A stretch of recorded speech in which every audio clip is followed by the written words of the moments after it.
Assalamualaikum warahmatullahi wabarakatuh. News Nanggro. Sahabat dimanapun berada, remaja Masjid Asy-Syuhada Lampanah Kecamatan Indrapuri Kabupaten Aceh Besar melaksanakan kegiatan Gemar Ramadan. Kegiatan secara resmi dibuka Syaman Indrapuri yang diwakili Syekh Syam Dr. Andes Abdul Bahri di arena utama Komplek Masjid Asy-Syuhada Lampanah pada Jumaat malam 17 Mei 2019.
Pembukaan Gemar Ramadan yang akan berlangsung 17 sampai 21 Mei 2019 atau 13 sampai 17 Ramadan 1440 Hijriah ini berjalan lancar. Gemar Ramadan tingkat Kemasjidan Asy-Syuhada Lampanah tahun 2019 akan memperlombakan cabang tilawah anak, tilawah remaja, salat berjamaah, hifdzil Quran, lomba azan dan cerdas cermat agama.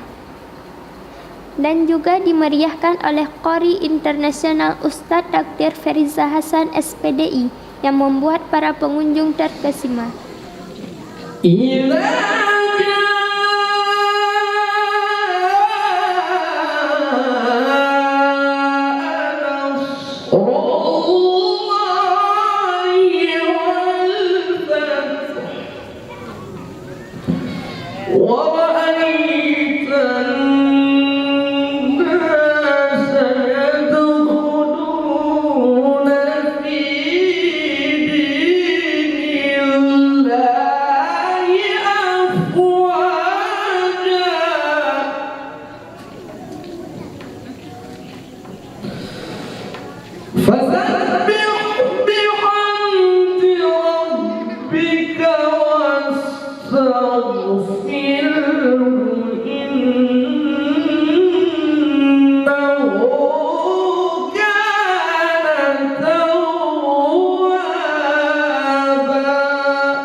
Sahabat dimanapun berada, dalam sambutan imam masjid mengatakan, kali ini apapun keputusan yang sudah ada, jangan ada lagi.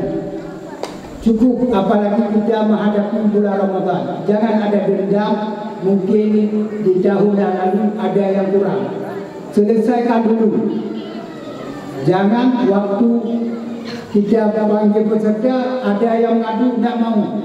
Itu merupakan orang yang memisah. Kalau memisah itu menyebabkan kasihan anak-anak kita. Sedangkan anak tidak tahu apa-apa. Dalam sambutan Camat Indrapuri yang diwakili oleh Syekh Syam mengatakan, tolong ajaklah saudara-saudara kita. Tolong, ini adalah agama Allah, bukan agama manusia. Kita akhirnya akan meninggal juga nanti. Jadi nyuruh-nyuruh dan ada fikir agama baca, sayang. Kita tak sama perandingan di QIC. Anda jaga DPR dan pemadanya harus sedekahkan untuk ibadah RM2,000. 3 jam pun berjamaah awalnya RM2,000 harus diberikan. Tanjung lagi RM2,000 jawab mereka lagi nenek dan neneknya orang. Tapi dengan agama orang lain, agama Kristen dan Nasrani itu sangat diperjuangkan agama. Patutnya dan nyoba-nyoba. Maka yang bermalas-malasan. Nyoba boleh tertinggalkan dakwah jauh dah yang lupa. Boleh dengan ceramah-ceramah yang dapat berfaham untuk agama masyarakat. Musyawarah yang ke-13 dengan resmi kami akan dibuka. Bismillahirrahmanirrahim. Assalamualaikum warahmatullahi wabarakatuh. Selain masyarakat, turut hadir dalam pembukaan Gema Ramadan ini Muspika Polsek Indrapuri, Koramil, Imam Mukim Mereki, Kecik yang berada dalam Kemasjidan Lampanah dan tamu undangan lainnya. Acara ditutup dengan pembacaan doa oleh Tengku M. Nasir Usman. Fadia, Cekman melaporkan dari Indrapuri untuk MAN TV.